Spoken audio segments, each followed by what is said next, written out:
Hey, lacrosse friends, welcome once again to Lacrosse Link. I'm your host, Steven Stamp. A couple of really fun guests this week. First, I speak with Guadalupe Oliva Escudero, who is a player for the Argentina National Women's Lacrosse team, and a lot of fun there at the Palace Sixes event last month, and won a bronze medal. A great conversation with her, talking about developing the game in the country. It's very new in Argentina, but a lot of excitement, and it's really great to have Guadalupe on the show. And then I'm joined by Glenn Clark. He is the head coach and GM of the Albany FireWolves. Now he is also the head coach of the Nanaimo Jr A Timbermen. So great to have Clarky on board. Always fun to talk lacrosse with him.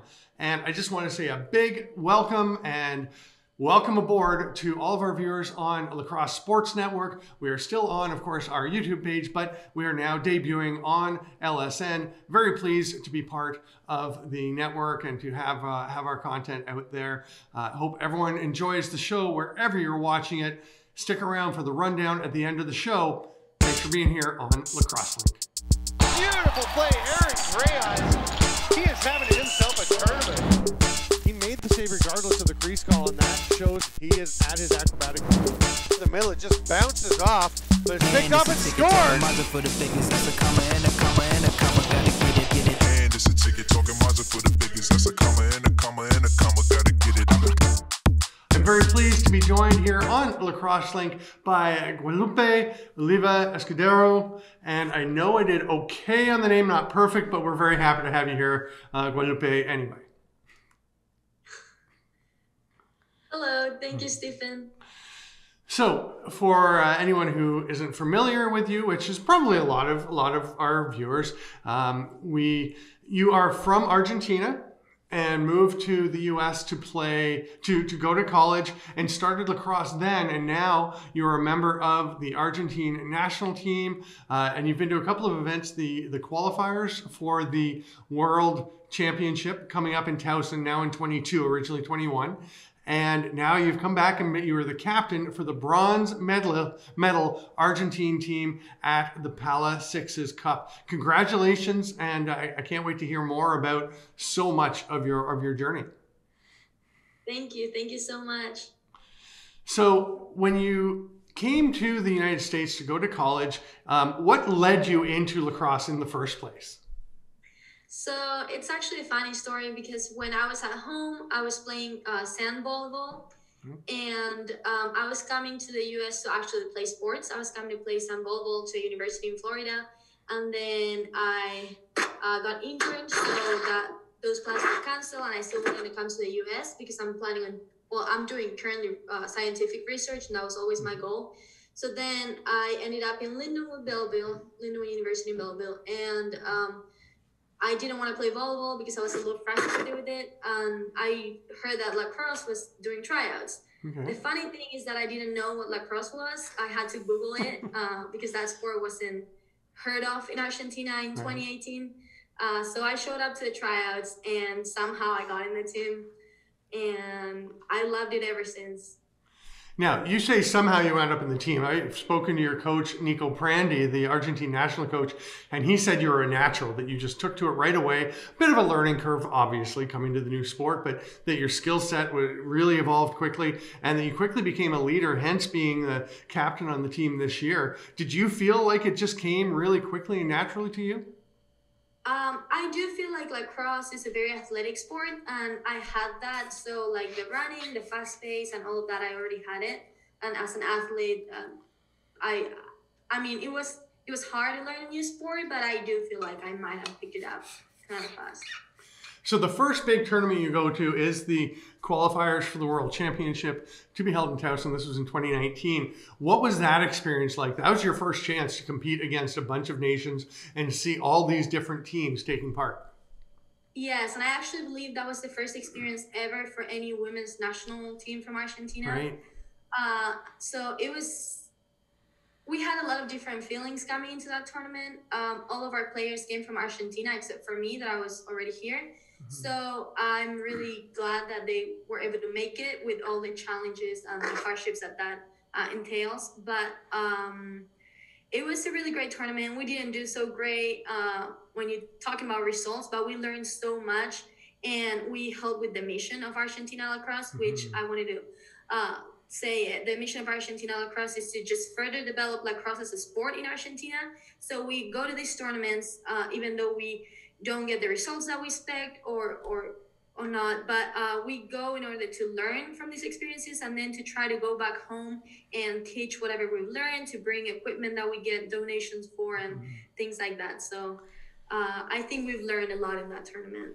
And there's, I understand, about 80 to 100 women playing lacrosse now in Argentina. So still quite a small number, but growing, but real challenges, as everyone has had during the pandemic, of course.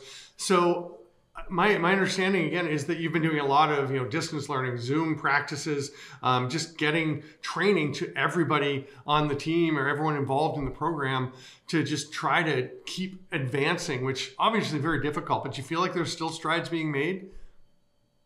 Yes, definitely. I want to say thank you so much to our coaches, Nicolas Prandi and Holly Riley.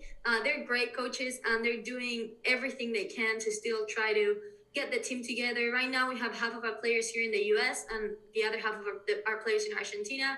So with Zoom calls and Zoom practices even, and Zoom videos and meetings, we try to get all of us together in the same page. Everyone's aboard.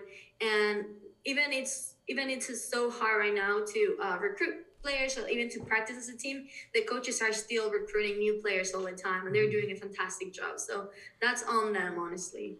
So you all were able to come together in Auburndale, Florida for the PALA, or the Pan American Lacrosse Association Sixes Cup. And I'm going to embarrass you and make you put your medal on, please. All right, that's fine. I'm proud of it. So you volunteered that it was there. So yeah, we got a bronze medal, and the actual thing is that we didn't have any subs. We were the only team that had only one sub. Wow. So yeah, and sixes is such a fast pace, just sport. So it was great. Like we did the most we did, and we ended up winning this bronze in overtime against Colombia. Colombia had such a great game also. Yeah. So. Yeah, the discipline is so different. I was speaking last week with the coach and player from the Colombian men's team, and to Jim Scher from World Lacrosse about the discipline and how it's evolving. And it's all fairly new for you guys. Is sixes the primary discipline that Argentina is focusing on? I would say no as it right now, because we play the qualifiers before, and right now our biggest goal is the World Cup. But I would say that after the World Championships, yes, we'll probably be focusing mostly on sixes, I would believe. Yeah. For so many of the newer nations, and again, like you said, Argentina has only had a lacrosse program for a few years. It seems like sixes really provides an opportunity to get a team on the field when it's harder, when you need twice as many players to play. Yes, definitely. It's a big advantage for newly developing teams like ours. How often have you gotten back to Argentina? It must be difficult with the pandemic. Have you been back to visit family and do any lacrosse stuff in the last year and a half? That's a very sensitive topic, actually. Due to different immigration laws and stuff, I was home when the pandemic actually hit the first time. Okay. So I was able to be with my family and stuff, but I had to come back to school because I was about to graduate from Lindenwood. So I came last July, so 2020, and I'm probably not going to be able to go until 2024. Oh my goodness. I'm so sorry to hear that. I had no idea that was the situation. So, I mean, not that it can all make up for it, but I guess you're going to be pouring a lot of yourself into lacrosse and into obviously your new career. You said you graduated school, so you're moving on to other things. What are you most looking forward to in lacrosse on the Argentine lacrosse side? I'm just really looking forward to, first of all, meet new players, but mostly to grow the team. We want to grow the team here in the U.S., in Argentina mostly, to help from the place that I can, and everyone on the team, to just help grow the sport, help it reach more people, more Argentinian people, more girls, more boys, to hopefully make the sport be one of the bigger sports at home, just to get it being known and to just grow. Well, I know you are a terrific ambassador for lacrosse, and you're a terrific person to lead, to lead this Argentine growth in the game. So Guadalupe, thank you so much for coming on Lacrosse Link and sharing your time with us. Thank you so much. And I actually want to say one last thing. Oh, absolutely. We are right now, I think the biggest hardship that we find with Argentina Lacrosse is getting the amount of players to travel, because we're all play out of our pockets. So I just wanted to leave our Instagram and our Facebook page just in case anyone can help us. We're going to get a GoFundMe soon for the World Championship. So our Instagram is Argentina Lacrosse, and then I think our Facebook is actually the same, Argentina Lacrosse. So we'll get that up on the screen underneath, so everyone can see it. And I think we might even be able to put a link so that people can click to it. If you, once Instagram, when we're recording, Instagram and Facebook are down. So we'll see what happens with those, but we'll definitely, whatever we need to do to help you try and get that rolling, we'll certainly do what we can. Great. Thank you so much.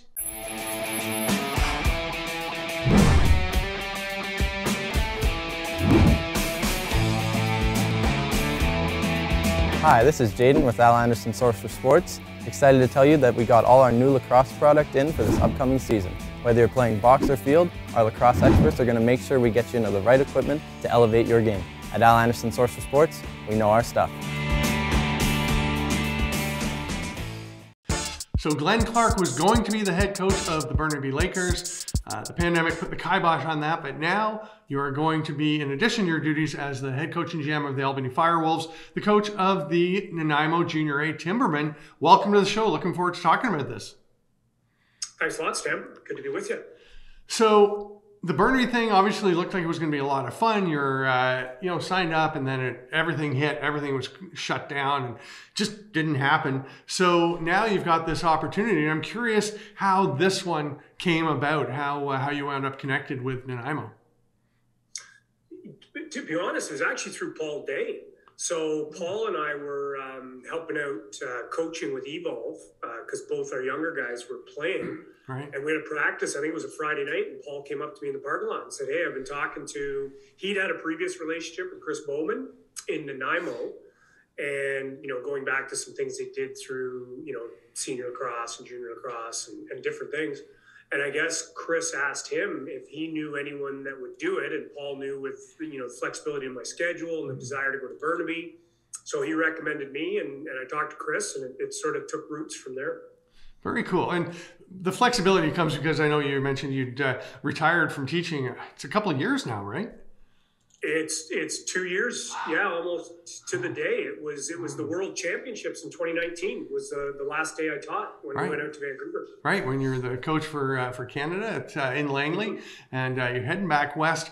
And I know we've talked about it, that you're really keen to get an opportunity to explore some and head out to the West Coast, and that's going to happen. And have you actually been to Nanaimo before, to the lovely city of Nanaimo? I don't believe I have. I spent 3 summers playing Senior A in Coquitlam, but back then Nanaimo didn't have a Senior A team. Right. So I've been to Victoria several times, but I don't believe I've ever been to Nanaimo. Different ferry. You're going to be taken over when you go, and it's a pretty cool place. The downtown is lovely. There's some really neat bookstores and the harbor. I don't know. It's a very cool downtown, I think. We're really looking forward to it. And you mentioned it, but my wife and I mean, that was the primary push for me, getting out of teaching early and exploring lacrosse opportunities, and this certainly checks that box. When do you think you'll head out? Any plans yet about when you're going to be able to get there, and how the preparations for the season are going to go? I don't know exactly timing wise. I mean, we've got to wait a little bit on their schedule and when that shapes up, and how much of, how early I want to be there, or they want me, I want to be there for training camp. There's going to be conflictions with the NLL season. So that will be something to work through and on, because eventually I'm going to be traveling from Nanaimo to the east for my NLL games. Right. So that'll add another layer of travel to it. Right. Which, it'll make longer travel days, but I'll just adjust accordingly. So I'm thinking late April, May, but again, we'll kind of see, we'll work backwards from the schedule, see what training camp looks like, and we'll put it all together as we go. And the plan is to move there for the summer, right? Like spend the summer out there and then just come back to Ontario after the season. Yes. Yeah, correct. So I'm curious how much you know about the team so far. Obviously, you've been talking to them. It's easy to get a bit of information, but how familiar are you with the team so far? Not overly. It's different from the east to the west. The funny thing was my oldest son was going to play his fifth year for junior Nanaimo. When I was going to Burnaby, he was going to Nanaimo, so he was going to be on that team. So, I had a loose kind of association interest in the Nanaimo junior team, and then that fell through as well. So, in terms of individuals, there's obviously Getty and Sheridan, who are, guys you hear about and top end players. But outside of that, I knew that they had a real good depth of program. They had a lot of good players, and they were one of the favorites coming out of the West. And according to Chris, that's still in place. And, in some ways, it's one, I want to do it because it's going to be a great experience.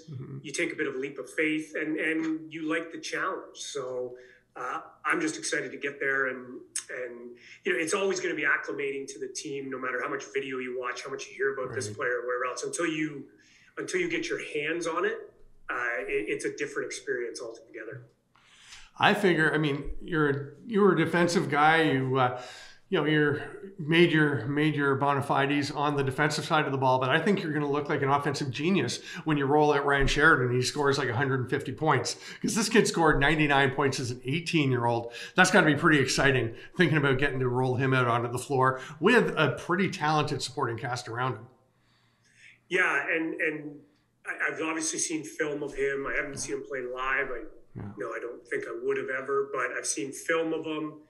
He's a special talent, and he's a special talent that's 2 years older now.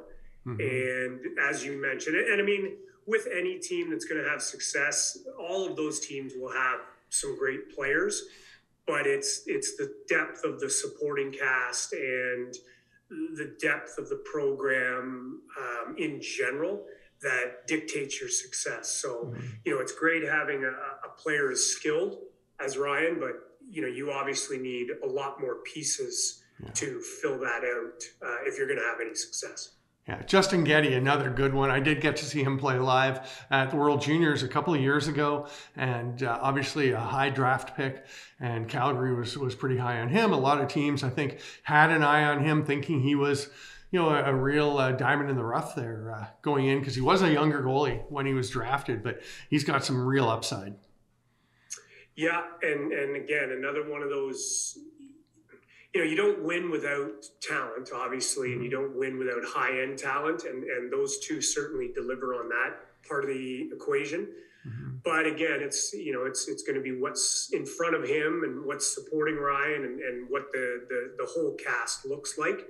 And from everything I hear, and again, I don't have an intimate knowledge of it because I haven't been associated with the West. But from everything I hear from people out there, and they've got a good, strong, solid group. And you've got some familiar faces or names joining you on the bench, right? What's your coaching staff? Well, Julian Kolb is going to join me on the back end, and Julian I'm familiar with from obviously he's been working with me with the FireWolves. And so he's going to get a good shot at being on the bench as a defensive coach. He's been coaching in Burnaby Senior A and the assistant GM. And, he's going to get another shot at, going down to the junior level and cutting his teeth there, so to speak. He's a good dude. I've actually had him do color commentary on some games with me streaming years ago before he went out to BC, and I always enjoy talking lacrosse. It's nice to see him getting a chance. Yeah, he's very excited, and he logistically he's in Vancouver, so he had a few things to sort out getting back and forth. But he seems to think, like a lot of people now, remote work has opened up some options, and with technology and phones and that, he has the freedom to do a little bit of that. as well. So he seems to think the logistics will work for him, and that'll be a good fit because there's familiarity with him and I as well. Yeah. And obviously before anything happens in Nanaimo, anything happens in summer lacrosse, we are approaching rapidly a National Lacrosse League season. You and your coaches and your players and everybody in the organization and around the league must be awfully excited to be less than a month away from starting training camp. Yeah, it's been too long, to be honest, and it's been, a lot of lost time. There's still some hurdles to navigate with what COVID is still delivering, but I think day by day, bit by bit, we're getting a little closer to the new norm, and hopefully the NLL season goes off without any disruptions. And I mean, I know we're going to have to make adjustments and even travel and different things, but having said all that, yeah, we're excited to get back at it. It's been way too long. Really, it's always great chatting, Clarky, and appreciate you taking the time to come on the show. Good luck with, first of all, the NLL season, and then as you head out to Nanaimo. And man, I haven't been out to the coast for a while. I'd be itching to get out, and who knows, maybe we'll get out and catch a game there sometime. Absolutely, Stamper. Always a pleasure. Anytime.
All right, thanks for sticking with us to the rundown. A couple of great interviews with Guadalupe Oliva Escudero and Glenn Clark. And now we are touching on a few topics that are of interest in the world of lacrosse. First off, there's not a ton of news going on this week. It's just not a super busy week, but there are a couple of things that have come up. One is the National Lacrosse League announced for the National Day of Reconciliation that they will wear a specially designed Every Child Matters decal on the back of their helmets throughout the 2021-22 season. I know Cody Jamieson was intricately involved in getting that going and helping to develop everything. So very cool that that is going on.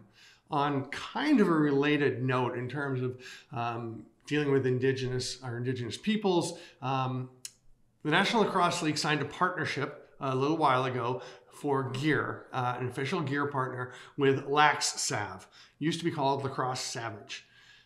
They have issued a statement and an apology because there was a huge backlash, or there's definitely a backlash when it was announced. Again, Cody Jamieson actually one of the leaders in that movement, saying, why are we partnering as a league with a company that was called Lacrosse Savage? Obviously undertones of racism or even overtones, given the history of our Indigenous peoples being denigrated as savages to try to brand them as other, so many issues through the years. Very not cool to have a brand called Lacrosse Savage. They changed it to Lax Sav, which I believe they honestly felt was better. I don't think it was. Most people don't think it was any better, that the connections were still there. So they have come out with a statement and an apology. It did say, in part, our new name will be a celebration of lacrosse and representative of unity, collaboration, and inclusion. I think the initial signing was fairly shocking that a company named that was signed as a partner. I believe people deserve second chances. Companies deserve second chances as well. You see a lot of apologies in the public arena when things come up, and a lot of times they don't sound very sincere. This, to me, reading it, seemed like it felt genuine, it felt sincere. Who knows? It certainly felt that way, and I'm prepared to give them a chance. So good for them for recognizing and changing, and let's hope they make the most of the second chance and do promote inclusion and unity. And that's all I have to say on that. Speaking of second chances, Kevin J. Johnston has been given several chances to stop being an idiot. He has chosen not to, so now he is paying the price. He has been sentenced to 18 months in jail for contempt of court for continuing to defy a court ban on defaming a Toronto restaurateur and philanthropist, calling him a terrorist. He's been sentenced in Ontario, is scheduled to serve the term when he is legally allowed to return to the province in 2022. He also has a jail sentence pending in Alberta for inciting followers to defy public health issues and measures. So he's been sentenced to, I believe it's 40 days in jail to be served on weekends. And that is to start after the race for the campaign for mayor of Calgary, Alberta, because he is a candidate for mayor of Calgary. Got to think this is going to hurt his chances of becoming elected mayor. I'm just kidding. He had no chance. But Kevin J. Johnston, he's got a long history of conflict with the Ontario Lacrosse Association. Some of the issues are serious that he's involved in, but the whole thing is just, honestly, is comical. And just want to let everyone know he has his sentences, and who knows what we're going to be seeing of Kevin J. Johnston. Thanks so much, lacrosse friends, for being with us here on Lacrosse Link. Remember to subscribe and share and tell your friends about it. We've got lots of great stuff coming up, some very cool guests in the next few weeks. And again, great guests this week, Guadalupe and Clarky. Thank you so much for being on. And thank you, lacrosse friends, for being here on Lacrosse Link, your link to all things